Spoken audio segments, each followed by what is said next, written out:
Welcome to another podcast of das Seriensprechzimmer on the new hit show The Last of Us. We translate into the TV Talkingroom and we're really happy that we got to participate in a roundtable talk with Lamar Johnson. Imagine doing everything possible to keep your little brother Sam, who's deaf, and yourself safe in a sort of zombie apocalypse, and in the end having to shoot your brother. We're talking about Henry, who's the heartbreaking role Lamar Johnson has played.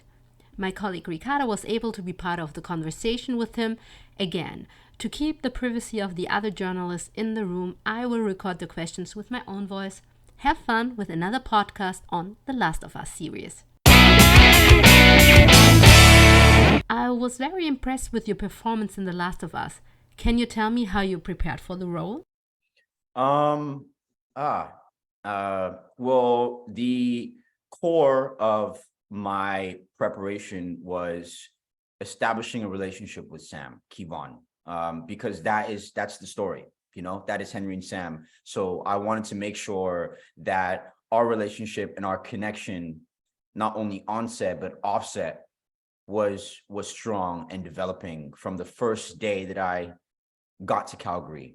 First day I got to Calgary, went to the production offices and we met, and we hit it off. We're playing tag in the production. It was great, and I'm really happy about just the character that he is, and the really, I mean, he's so talented, But that was number one, and then number two was obviously approaching the sign language. Just because I didn't know sign language prior to doing this role, so kind of stepping into that. Not only establishing the relationship with Sam, Kevon, but he's deaf in real life. So I had to learn sign language to communicate with him, but also for the role. So there's a lot of preparation that went into this. But, I think by the time that we started filming, it kind of all just flowed very organically. How does Henry manage his emotions during this time of survival, considering the fact that he didn't have a proper childhood? I think Henry internalizes a lot of what he goes through because, again, he has to be strong for Sam. He doesn't want Sam to have to go through what he's going through. He's already living in this world that is so very brutal. I don't want to add any other extra stresses or pressures onto him. So Henry stomachs a lot of that, a lot of the family stuff, a lot of what's going on, Henry will be worried about something before Sam is even aware that it's happening, like, for instance, us having food. I knew that we only had 11 days worth of food, which Sam didn't, until eventually Sam got hungry. And I was like, we only have one more. And I had to try and figure out a way to, tell him, we'll eat it later. I'm still not in this moment telling him, like, listen, we only got one more can of food. Until the night when I wake him up and I'm like, all right, listen, there's no other way out of this. We kind of have to find some food, or else, it's going to get really tough for us. So I think Henry does the best that he can to protect Sam from anything and anyone. In the official podcast of the game, Neil Druckmann said that Henry and Sam are like a mirror of the relationship of Joel and Ellie. How do you value the relationship of protector and protected in your case? Because I think Sam is really the superhero of your story, Yeah, no, there's definitely a mirror there, me being the protector of Sam, Joel being the protector of Ellie. So there's already a mirror there, and you can kind of already tell from that dynamic. But I think for me, with that superhero and Sam being a superhero, that was a way for me to instill confidence in him that he can do it, and he can get through, he can endure, and he can survive, because superheroes survive, superheroes endure, and superheroes are looked up to. So if I can sort of paint that and give him that sort of sentiment that, hey, you know what, I am a superhero, I can get through this, we are going to make it, is going to be fine. Again, just Henry just continuously trying to reinstill that security and confidence in Sam to know, like, hey, I got this, you got this, we got this, we can do this, ultimately in the back of my mind, in the back of Henry's mind, he's always still a little worried, but I mean, he's in charge of making sure that Sam is protected. So, he'll make tough decisions to ensure his protection. I was wondering, did you play the game again in preparation for your new role to get as close to Henry as possible? Yeah, well, yeah, I was familiar with the game. A lot of my friends are also massive fans of the game. So when I got the audition, I was like, wow, okay, I knew exactly what it was. But I didn't want to create a carbon copy of what the actor did in the game. I wanted to take that as a foundation and understand the arc and sort of where it goes. But in terms of my interpretation, I just want to try and be, as present as possible with what I was given. Craig did a fantastic job with the script, and there are some changes. So I just wanted to just be just kind of do service to what was on the page as much as possible, and sort of just be present, with what I was given from Pedro, or what I was given from Bella, or what I was given from Kevon, in those scenes and in those moments, or Melanie. Melody's a completely new character. So for me, I needed to I didn't have anything to pull from the game, because Melanie was not in the game, right? So it was now ultimately about, okay, understanding the character of Henry, understanding where he's coming from, where he's going, and just making educated choices based on that understanding. Thank you. And we'll go for the next question from Ricarda in Germany, please.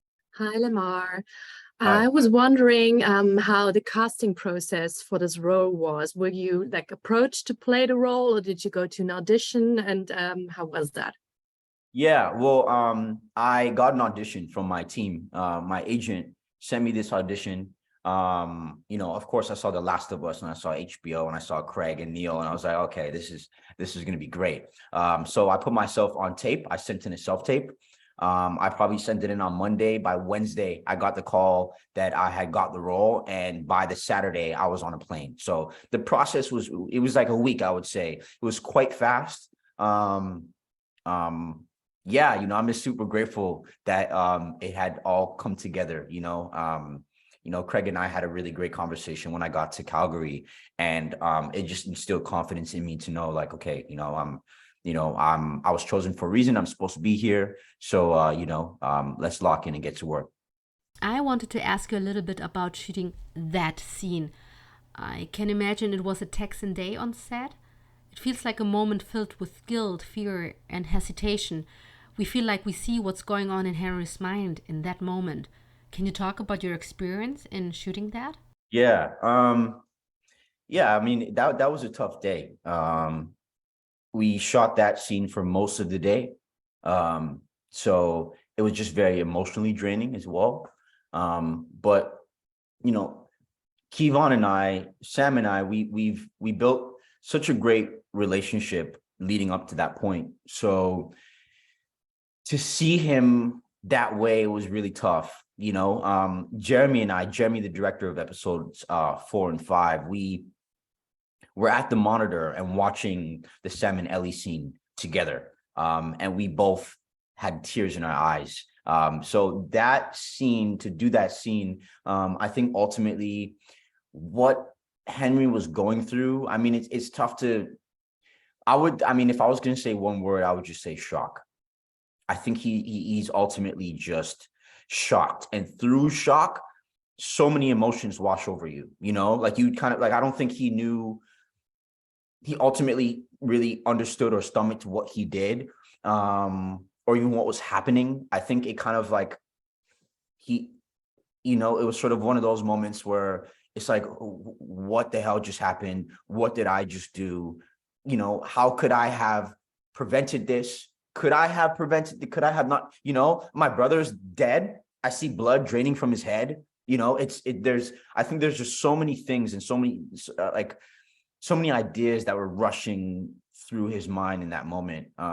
It's hard to pinpoint one exact thing, but yeah, of course he was very guilty. He felt a lot of guilt, because he did it. He had the gun in his hand, he shot him. But I think, maybe I think what motivated him to maybe point the gun at Joel was, what if I never approached you?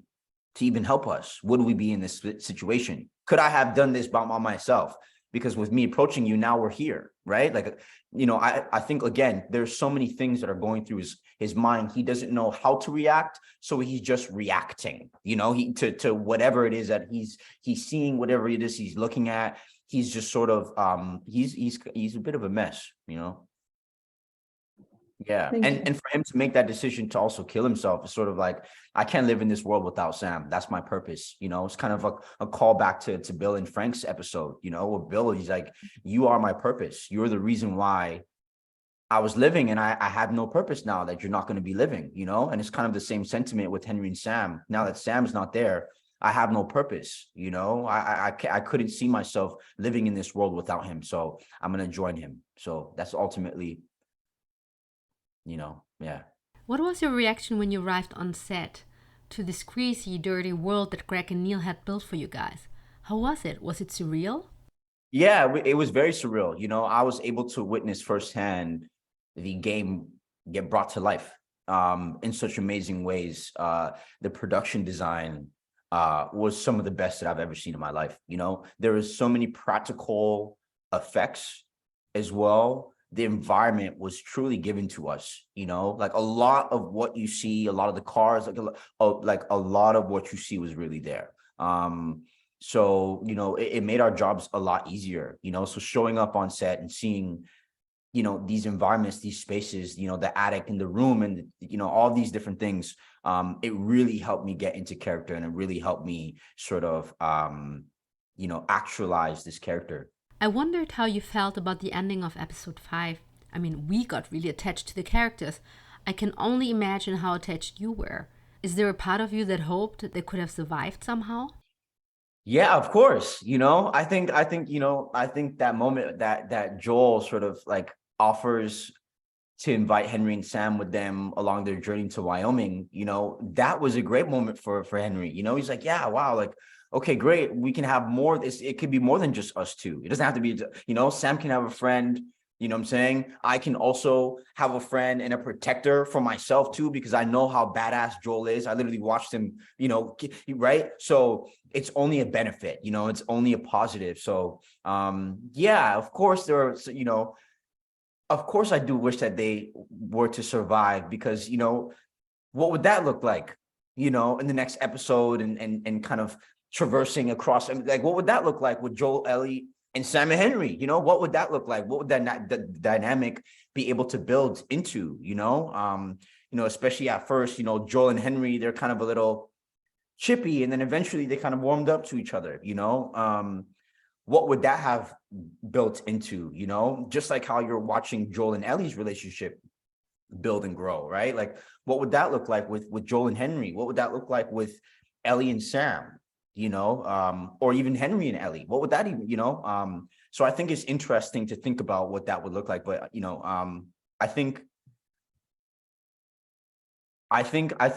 with the way that it ended, I'm okay with it, because I think even though it was very traumatic, I think ultimately it was out of love.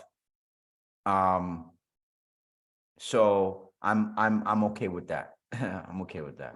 I want to talk about Alberta being the perfect backdrop for this series. There are a lot of parts of Alberta that were changed into apocalyptic sets. As a fellow Canadian yourself, what did you love filming there? Just the landscapes, I've been to Calgary before, but not for a long extended period of time. So this was an opportunity for me to really kind of really experience Calgary and sort of like, feel it. Went up to the Rockies and things like that, like I had a great experience and great time out there, and it's quite beautiful.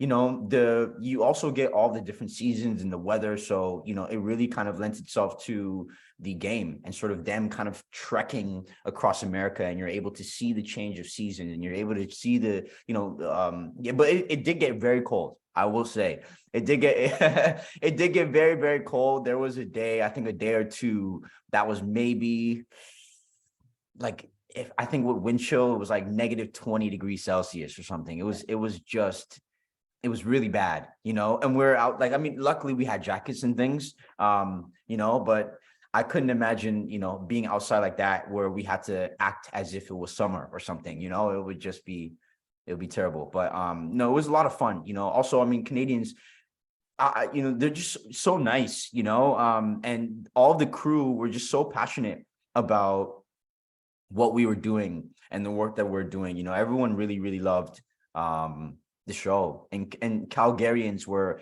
extremely proud for the show to be shooting there. Do you believe that nowadays there is no difference between a movie and a TV series? I mean, I think the lines are being blurred, especially recently in the last couple of years. There's been some really, really great television that are sort of just long movies. Like I would look at The Last of Us and say it's pretty much like a 9-hour movie. These things can really, exist as our films. There's a lot of story, there's a lot of character arc, there's a lot of action, there's a lot of development, and it sets up story. I think I'm really enjoying this. This is it does feel like a movie to me. Yeah, but I think as of recently, the past couple of years, the lines have been blurred because there's just been like fantastic television coming out, where now people actually would prefer getting into a television show than sit at a cinema. You are also going to be on the big screen for the movie Brother, a story about love between two black brothers. Unfortunately, we still see a lot of violence against black males. How can art break the stereotypes about black people? I think it's ultimately about the stories that we tell, what kind of stories that we tell. I think if we're kind of, leaning into the stereotype, then we're going to continue to depict black people, or black men specifically, one way. We're going to see, the police brutality, and we're going to see, it's all the same sort of narratives and same conversations. But I think if we're now able to tell new stories and kind of have black men and black actors, or black women, just black people in general, in spaces and in stories that maybe might be a bit more unfamiliar, but do exist. There are black people that exist and hold space in many, many different places in our everyday life. So I think it'd be great to be able to see that, and to see us represented on screen in more ways than one. Your character says he is a bad guy because he did a bad guy thing. But is he really? Are there any good guys or bad guys in The Last of Us? Well, that's the thing, right? I think a lot of your moral choices are kind of questioned. I think especially in a world like the one that is The Last of Us, you're kind of you have to make tough decisions, and your morality in those decisions are sometimes questioned, But for me, I think ultimately, just because my decision ultimately hurt someone, I believe that was a bad thing, because you don't necessarily need to hurt someone in order for you to get what it is that you need, So I think that is just Henry's sentiment. He's a pure soul. He is a good guy. I don't think he's a bad guy, but I think because he did what he did and he ultimately killed him in the process, that's just weighing very heavy on him. And he didn't want to be put in that position to be responsible for someone's life.